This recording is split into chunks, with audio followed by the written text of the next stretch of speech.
Japan की एक कहानी है कि जापान में लोग मछली बहुत शौक से खाते हैं। तो वहाँ के जो फ़िशरमैन हैं, मछली पकड़ने वाले, वो समंदर में जाते और मछली का शिकार करके लाते थे। अब इब्तिदा में समंदर के जो किनारे होते हैं वहीं पर मछली को पकड़ के एक आध दिन में वापस आ जाना, और वो मछली जब फ़रोख्त की जाती थी तो बड़े अच्छे दामों से बिक जाती थी क्योंकि ताज़ा मछली होती थी। फिर आहिस्ता आहिस्ता जब कारोबार बढ़ना शुरू हुआ तो जितने भी फ़िशरमैन थे, माहीगीर थे, उन्होंने सोचा कि अब समंदर में दूर तक जाना चाहिए और ज़्यादा तादाद में मछलियाँ पकड़ के लाएँ। जैसे ही उन्होंने समंदर में दूर का सफ़र करना शुरू किया, उसमें वक्त कुछ ज़्यादा लगा, तो उनको महसूस हुआ कि जब 3-4 दिन के बाद आते हैं तो मछली का जायका ख़राब हो जाता है।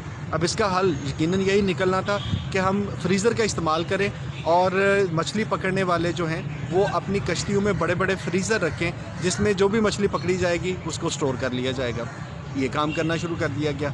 लेकिन उसके बाद एक उनको जो मसला पेश आया वो ये था कि जितनी भी मछली वो पकड़ के लाते थे वो 4-5 दिन फ्रीज़र में लगे रहने के बाद ना उसमें तरोताज़गी नहीं रहती थी, उसका जायका जो है वो ख़राब हो जाता था। खैर, उसका हल कुछ कंपनीज़ ने ये निकाला कि अपनी कश्ती में बहुत बड़े बड़े टैंक पानी के बनाने शुरू किए, और उन्होंने कहा कि मछली को इस टैंक में डाल दिया जाएगा और इस टैंक में रहने की वजह से मछली ताज़ा रहेगी। लेकिन इसका नुकसान ये हुआ कि जो मछली वो पकड़ के लाते थे वो टैंक में पड़ी रहने की वजह से, जिसको कहते हैं ना कि बड़ी डल हो जाती थी, और लोगों ने कहा कि इस मछली में भी वो ताज़गी नहीं है। अब इसका बड़ा मज़े का हल जो उनकी समझ में आया वो ये था कि उस कश्ती में जो वाटर टैंक बनाया जिसमें समंदर से पकड़ के वो मछलियाँ डालते थे, उसमें उन्होंने एक छोटी शार्क फेंकना शुरू कर दी। अब वो जो छोटी शार्क थी उसके खौफ से मछलियाँ जो थी वो 3-4 दिन तक बड़ी एक्टिव रहती थी, पूरे तालाब में भाग दौड़ लगी रहती थी, इधर से उधर तैरना, और जिसकी वजह से जब वो मछली साहिल पे पहुंचती थी तो बड़ी तंदुरुस्त हालत में होती थी।